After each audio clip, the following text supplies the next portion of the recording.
고속도로에서 타이어 파손한다고 하죠. 타이어가 터져버리는 현상 같은 거 예전에 큰 곤란을 겪었던 적이 한 번 있어요.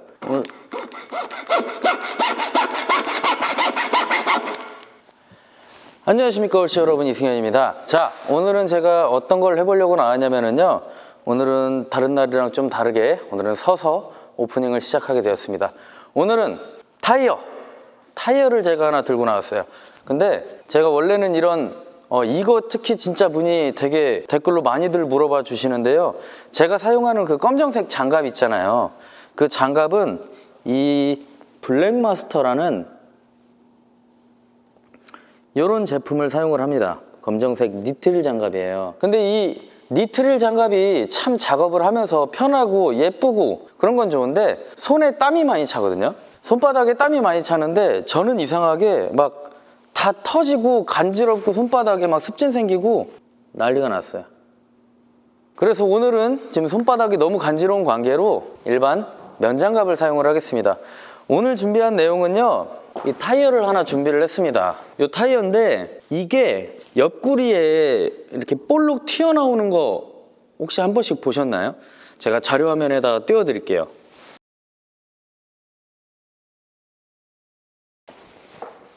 지금 보고 계신 영상이 바로 코드 절상이라고 하는 그런 상황입니다. 코드 절상이라고 하는 거는 이 타이어 옆구리에 있는 옆면에 이 사이드월이라고 하는 이 옆면에 속에 보면은 나일론 코드라고 하는 그 코드가 들어가게 됩니다. 그 나일론 코드라고 하는 거에 고무를 이렇게 흡수시켜서 만든 그런 코드가 들어가요. 근데 이렇게 코드가 쭉 연결이 돼 있겠죠. 근데 이 코드가 외부의 충격으로 인해서 볼록 냄복 내밀었다고 하죠. 볼록 튀어나오게 되면은 이거는 정말 위험합니다. 잘 알고 계셔야 돼요. 이게 타이어가 바깥쪽에서 보이는 거 다가 아닙니다. 안쪽에서도 보시면은 이렇게 문제가 생긴 경우들이 간혹 있어요. 그러면 이 코드 절상이라고 하는 거는 왜 생기냐면은요, 바로 우리 주차할 때 연석 같은 데 있죠. 특히나 좀 운전 미숙하신 분들이 쿵 쪄요. 연석 같은 데 찌게 되면은 그 부분에 코드가 절단이 되게 됩니다. 그러면서 이렇게 쭉 약해진 그 고무, 생 고무만 있을 거 아니에요? 약해진 곳이기 때문에 그곳이 이렇게 부풀게 됩니다. 고속도로에서 타이어 파손한다고 하죠. 타이어가 터져버리는 현상 같은 거 가끔 보시죠. 가끔. 그런 현상 중에서 이게 가장 무서운 그런 문제예요. 타이어는 이렇게 하나의 고무로 이루어져 있는 게 아닙니다. 이 타이어는 트레드 부분이 있을 거고요, 숄더 부분이 있을 거고, 속에는 벨트도 들어가고, 뭐 이너 라이너부터 시작해서 뭐 철근, 섬유 뭐 이런 것들이 다 접합되어 있어요. 그런데 우리가 흔히 타이어 펑크가 나게 되면 이 부분이 나게 되잖아요. 이 부분은 철근이 있기 때문에 잘못되는 일이 거의 없습니다. 타이어 펑크를 떼우시면 돼요. 그런데 이쪽 옆구리가 파손이 되게 되면 정말 새 타이어라고 하시더라도 바꿔주시는 게 맞습니다. 우선 여기서 참고하실 점은요, 저희는 타이어를 취급하지 않아요. 아시겠죠? 타이어를 가지고 오셔도 교환을 해드리지 않습니다. 그런데 이 타이어 파스로 인해서 제 아는 주변 지인 중에 한 분이 예전에 큰 곤란을 겪었던 적이 한 번 있어요. 사고가 난 거죠. 다행히 뒷타이어가 파스나서 고속도로 이렇게 측면에 서서 안전하게 다치지 않고 그렇게 위기를 모면한 적이 있었는데, 만약 그 상황에서 앞타이어가 그랬으면은 생각만 해도 참 아찔합니다. 그래서 오늘은 이 타이어를 제가 썰어보려고, 속이 어떻게 생겼는지 썰어보기 위해서 제가 이렇게 나왔어요. 지난번에 이거 막 DPF 잘라본다고 했던 거 이 그 톱이거든요. 톱날이 하나도 없잖아요, 무뎌져 가지고. 그래서 오늘 낮에 제가 공구상가를 가서 몇 개 사왔습니다. 톱날을요. 요거 이렇게 톱날 미니 톱 때도 혹시 몰라서 하나 더 사왔어요. 이 톱날을 우선은 새 걸로 갈아줄게요. 이게 요즘엔 톱날이 한쪽이 아니라 양쪽으로 다 한 번씩 번갈아 가면서 사용할 수 있게끔 나오네요. 좋네. 자, 준비는 다 됐습니다. 카메라를 옮겨 보겠습니다. 제가 오늘 옷이 너무 후줄근해서 잠바를 안 벗으려고 했는데 또 하다 보니까 덥네요. 잠바를 벗었습니다. 우선은 타이어를 한번 절단을 해볼게요. 오늘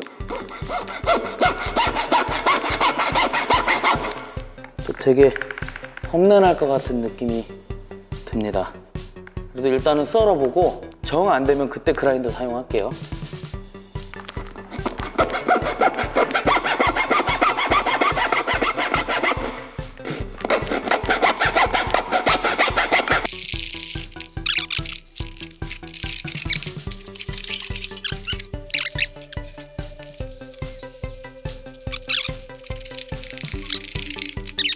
이 부분 비드 있잖아요, 비드. 이쪽 비드에는 비드 코일이라고 해서 이렇게 철근이 들어가요, 튼튼하게. 한번 보여드릴까요? 보이시죠? 이런 비드 코일이라고 해서 철근이 튼튼하게 들어가지만은, 자, 이쪽 옆면 보세요. 섬유줄 빼고는 철근이 들어가는 게 하나도 없습니다. 이쪽 옆면. 그렇죠? 그래서 처음에 여기는 잘 철근들이 있어서 잘 안 썰리다가 여기서부터 쭉쭉 나갔죠. 여기서부터는 또 철근이 있어서 또 안 썰립니다. 그래도 오늘 안에 뭐 되겠지 뭐. 제가 톱질은 별로 해본 적이 없어서 굉장히 미숙합니다.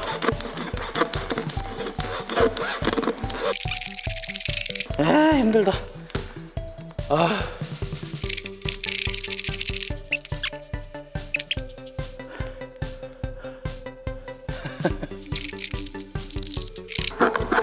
어이씨, 뭐냐?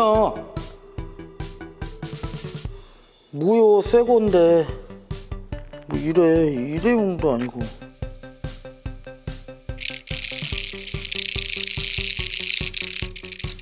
밖에서 이러고 있는 거 보면은 참, 지나가던 사람이 이러고 보고 있으면 참 그러네. 보여드릴까요? 지금 유리문에 이렇게 돼 있어서 지나가던 사람이 다 보고 갑니다. 딱 혼자 밤에, 몇 시야? 밤에 이렇게 딱 주말에 나와가지고 딱 지금 저녁 먹고 집에 갈 시간인데 혼자 이러고 있는 거 보면 되게 웃기겠네요, 밖에서 보면.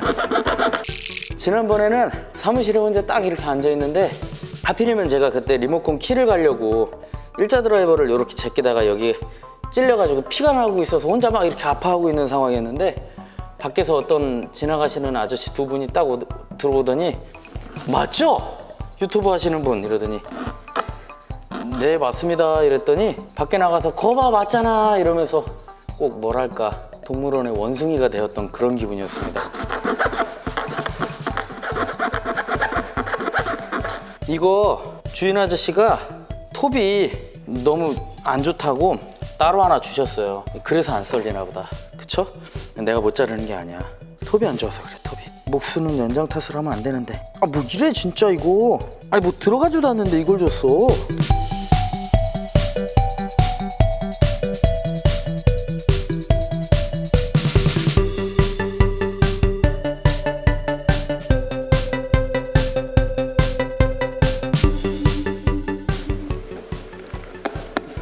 됐어. 여러분, 잘랐습니다. 잘랐어요. 자, 이제 타이어가 어떻게 생겼는지 한번 같이 보시죠. 좋아. 아우, 힘들었어. 자, 이렇게 해서 지금 타이어를 다 이렇게 썰어 봤는데요. 지금 보이시는 이쪽이 비드 코드, 그 다음에 이쪽은 섬유질하고 벨트들, 고무류, 그리고 중요한 거는 이 부분에 지금 이 철근들 보이세요? 이 철근들. 네, 클로즈업해서 보여드릴게요. 이 철근들이 있기 때문에 펑크가 나도 타이어가 터지지 않게끔 도와주는 겁니다. 그런데 보시면 되게 아리까리한 타이어 펑크들 있잖아요. 제가 딱 오늘 알려드립니다. 한 요쯤에 타이어 펑크가 나면은 괜찮을까? 한 요쯤에 타이어 펑크가 나면 괜찮을까? 안 됩니다. 타이어 철근 보세요. 여기 붙어 있잖아요. 요 정도. 여기 이상 밖으로 튀어나가게 되면은 타이어를 교환하셔야 돼요. 절대로 그냥 사용하시면 안 됩니다. 이 철근들. 이쪽에도 보면 철근이 지금 여기서 붙어 있어요. 여기서부터. 그러니까 바닥으로 놓고 봤을 때는 이렇게 놓고 봤을 때는 요 정도 되겠네요. 딱 바닥에 닿는 면적 빼고는 철근이 없어요. 그래서 타이어 펑크가 어중간하게 나 있는 상태라면은 교환을 하시는 게 맞습니다. 아무리 새 타이어라고 해도요. 그 옆부분에, 타이어 옆부분에 아까 말씀드렸다시피 자료 화면에 넣어 드릴게요. 이 옆부분에 이렇게 타이어가 땅 쪄서 이쪽 코드가 절상이 돼 버리면은 이렇게 부풀어 오르잖아요. 부풀어 오르면은 이 옆에는 아무것도 없기 때문에 그냥 쓰시면 안 돼요.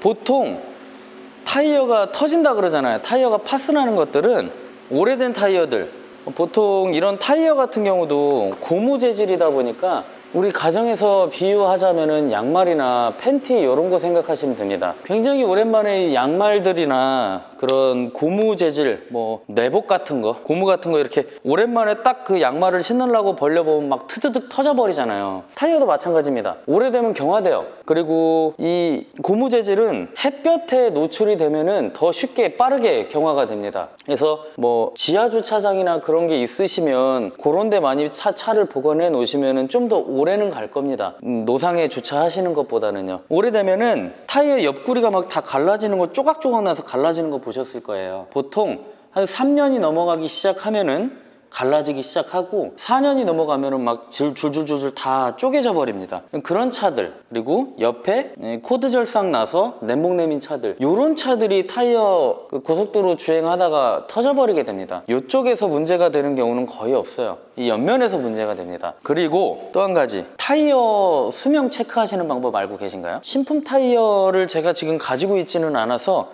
저희가 타이어를 취급을 잘 안 하다 보니까 이 타이어를 보면은 요 돌기가 하나씩 튀어나와 있는 게 옆에 보입니다.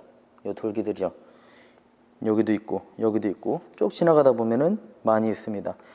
요쪽 면들이 요 면하고 일치가 되면은 타이어 수명이 다 됐다고 봐야 됩니다. 그리고 또 한 가지는 타이어 연식 확인하는 방법을 알려드릴게요. 바로 요겁니다. 타이어 옆에 보면은 이렇게 1617이라고 나와 있어요.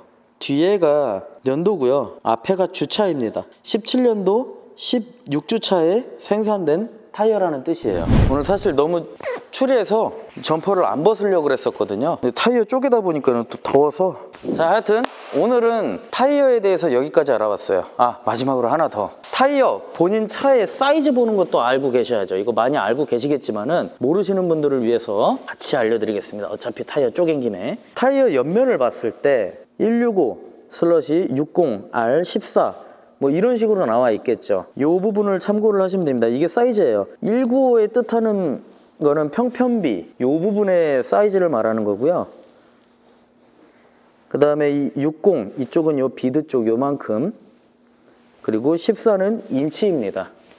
그래서 우리 왜 네이버 같은데 타이어 최저가 검색하실 때 165 띄고 60 띄고 14 이렇게만 검색을 하시면 요즘에는 오프라인 마켓이 형성이 잘 돼 있어서 가격 조회가 다 가능합니다. 근데 오프라인 타이어집에 가셔서 인터넷에서는 가격이 이런데 왜 이렇게 비쌉니까? 라고 얘기하시면 안 돼요. 모든 게 다 그렇잖아요. 오픈마켓하고 오프라인은 유통 과정이라든지 여러 가지 문제가 있기 때문에 그 가격을 내릴 수가 없어요. 그렇습니다. 하여튼 그렇게 해서 오늘은 타이어 사이즈 보는 방법부터 시작해서 어느 쪽에 철근이 들어가고 어느 쪽에는 그냥 섬유질하고 뭐 이런 고무만 있는지, 타이어 펑크가 어느 부분에 나면은 위험한지 이런 것들을 같이 함께 살펴봤어요. 새 타이어입니다. 신 타이어라고 가정을 해요. 그런데 타이어를 딱 내가 바꾸고 왔는데 주차하다가 연석이 꽝 쪘어. 램봉 내밀었네? 타야 할까요?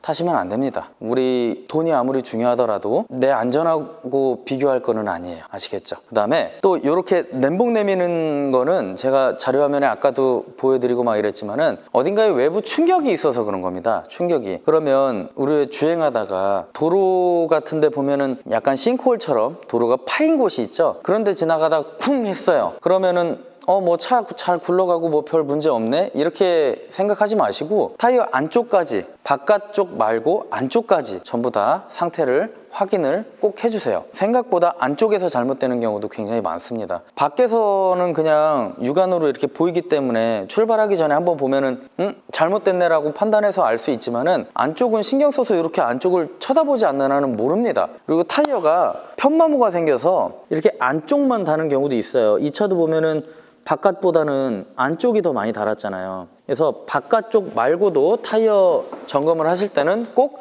안쪽까지 점검을 해주시면 좋겠습니다. 그리고 또 뭐가 있을까요, 여러분? 그렇게 돼서 아까 싱크홀 얘기까지 했었죠. 그런데 이렇게 지나가다 쿵 해서 내가 만약에 피해를 입었다, 그럼 거기서 바로 그 도로교통과인가? 그쪽으로 문의를 하셔서 해결을 아마 하실 수 있을 겁니다. 저도 이쪽으로는 자세히 잘 몰라서 이 댓글들에 여러분들이 쭉 한번 알려주세요. 뭐 추가적으로 정보 같은 거 더 아래 제가 빼놓고 말하지 못했던 부분들을 댓글로 이렇게 이야기를 해주시면 됩니다. 자, 오늘 이렇게 해서 매주 일요일은 제가 이렇게 8시에 최초 공개를 시작을 해서 약 한 여러분들하고 영상이 공개되기 전 시간부터 해서 약 1시간에서 1시간 반 이렇게 소통을 한 번씩 하는 자리를 만들 건데요. 지금 2번째 하고 요번 영상이 3번째죠. 3번째인데 막 그래요. 여러분들이 막 저번 주에도 그랬지만은 막 채팅이 막 올라오잖아요. 그러면은 제가 그렇게 채팅이 빠르지는 못합니다. 그래서 쫓아가지를 못해요. 막 글들이 올라오면은 막 여러분들이 질문을 하잖아요. 그럼 저는 생각을 해야 됩니다. 이 부분에 대해서 어떻게 얘기를 해줘야 될까, 이렇게 생각을 하다 보면은 채팅이 늦을 수 있어요. 그 부분은 좀 양해를 해주시고, 그리고 막 너무 많이 이렇게 질문만 하시니까 제가 약간 당황을 하게 됩니다. 그래도 한번 이 단계를 거쳐서 나가보기 위해서 여러분들이랑 소통을 한번 해보고 싶어서 이렇게 최초 공개도 시작을 했고, 조금 지나면은 뭐 실시간 생방 같은 것도 시작하고 할 테니까 조금씩 천천히 물어보는 거는 이렇게 천천히 좀 해주셨으면 좋겠고, 궁금한 거 굉장히 많으신 거 알아요. 문의 전화 굉장히 많이 오고 있고, 특히나 DPF 때문에 골머리 앓고 계신 분들 정말 많은 걸로 알고 있습니다. 이게 참 그래요. 모든 기계든 무슨 장치든 뭐 하나 추가되면 뭐 하나 더 고장나는 거예요. 사실 제일 단순하고 심플한 게 좋은 건데, 이 세상이 지금 이제 그렇게까지는 단순하고 심플할 수가 없는 세상이죠. 그래서 여러 가지 추가 장치도 생기고 소프트웨어적인 뭐 개발도 들어가고 막 이러다 보니까 이런 지금 조금 이제 내연기관에서는 진짜 기술의 한계가 거의 다 모가지까지 차 있다 라는 표현들을 많이 사용하시는 것 같습니다. 사실 거의 여기까지 차 온 것 같기는 하죠. 이제 또 전기차도 배워야 되고 하이브리드도 배워야 되고, 배워야 될 거는 아직도 산더미네요. 어렸을 때 공부를 좀 해놓을 걸. 다 늦게 이렇게 내 직업에 재미를 붙여서 공부를 하려니까 좀 많이 힘드네요. 배워야 될 거는 많고. 아무튼 뭐 저는 그렇게 배웠습니다. 사람은 태어나서 죽기 전까지 공부를 해야 되는 사람이라고, 할아버지가 돼서도 공부를 하는 거라고 배웠어요. 뭐 어느 분야든 다 이렇게 배워가면서 사는 거 아니겠어요. 또 얼마 전에 어떤 일이 하나 있었는데, 참 제가 어떠한 상황에 딱 꽂혀서 내가 뭐라고 주변에 젊은 청춘들 좀 이렇게 해보겠다고 어떤 옆면을 바라보지 못했습니다. 요즘엔 제가 그래요, 어떤 분들이 한두 분씩 이렇게 말씀을 해주시는 게 초심 잃지 마라 이러는데, 제가 약간 좀 뭐랄까, 어떻게 보면은 좀 너무 과장돼 가고 있다고 할까, 뭐 그런 걸 저 자신한테 느꼈습니다. 그래서 지난주에는 영상 업로드가 많이 뜸했죠. 좀 많이 혼자 쉬면서 생각을 좀 많이 했습니다. 그래서 앞으로 어떻게 해야 될지, 어떻게 앞으로 다시 나아가야 될지, 너무 내가 서두르는 건 아닌지, 이런 거에 대한 생각을 좀 많이 했습니다. 그래서 조금 좀 컴다운하고 조금 저 자신을 약간 좀 누르고 그러겠습니다. 여러분들도 저를 보실 때 이놈이 좀 오버하는 것 같다, 너무 좀 지나친 것 같다라고 하면은 한 번씩 눌러주세요. 저는 사실 철이 없어서 막 저 자신을 컨트롤을 못할 때가 많습니다. 그래서 오버할 때가 많아요. 근데 와이프가 그 얘기를 해주면 좀 잘 들어야 되는데, 그때 당시엔 그 목소리가 안 들리잖아요. 주변의 목소리들이. 조금 더 조심하고 신중하게 그렇게 해서 저만의 방송을 펴나가겠습니다. 천천히 하겠습니다. 천천히. 제가 말하고 싶었던 건 그거예요. 천천히 하겠습니다. 자, 하여튼 타이어 얘기하다가 너무 또 딴 데로 갔는데, 그게 제 매력이지 않습니까? 오늘은 여기까지 하고요. 다음번에는 더 유용하고 재미있는 작업 영상, 실험 영상, 그런 것들로 또 돌아오겠습니다. 다음번은요, 제가 또 재밌는 거 하나 컨텐츠를 생각을 하고 있는데 스포는 하지 않겠습니다. 궁금하시죠? 다음번에 뵙겠습니다. 감사합니다.